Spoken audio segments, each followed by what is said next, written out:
long ago, creak on their rusty hinges. Heard anything of the Urquharts lately? Yes, Alice was married the other day, to a widower with 14 children. She has not been very happy at home, I fear, with Harold's wife. Harold has the place now, you know. Jim gave it up to him when he married. When who married? Harold. What's Jim doing? He is my manager at Redford. Mr Dalzell smiled darkly. He likes that, I suppose. I don't know whether he likes it or not, I'm sure, but I do. I know that everything's right when he is there. Married? Looks no. The most confirmed old bachelor on the face of the earth. They fell silent again, still gazing into the room.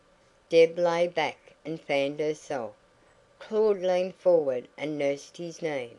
He ought now to have asked news of her sisters, but he avoided mentioning any of them. "Been back lately, Deb?" "Not for years, I am ashamed to say." "Anybody living at Redford?" "Miss Keene and a few servants only." "Too bad, isn't it? Oh, I must go soon and see the old place. But this European life, somehow, the longer you live it, the less you feel you can live any other." "I used to feel that, but now one gets awfully tired of things." "Oh, I don't. But then you keep so horribly young, don't you now?" He turned and looked at her. She flushed up like a girl. "Thank you. That's a very pleasing compliment, although I know you cannot mean it." "I'd like not to mean it. I'd like to have found you as old as I am myself." "How cruel of you! Not that you are such a Methuselah as you would try to make out."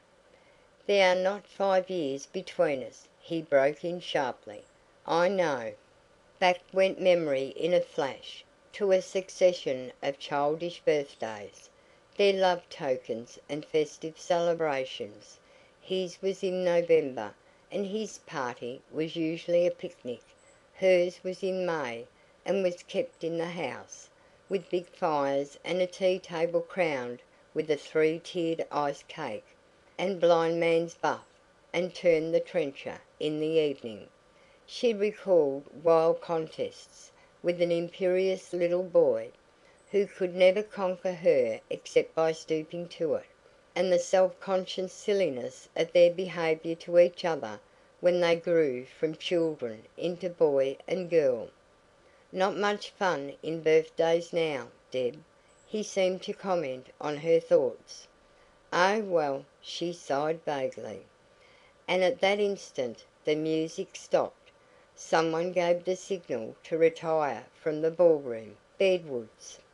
They were parted by the crowd that gathered about them when the dancing ceased, and he did not find her again even to say good night. Chapter 24.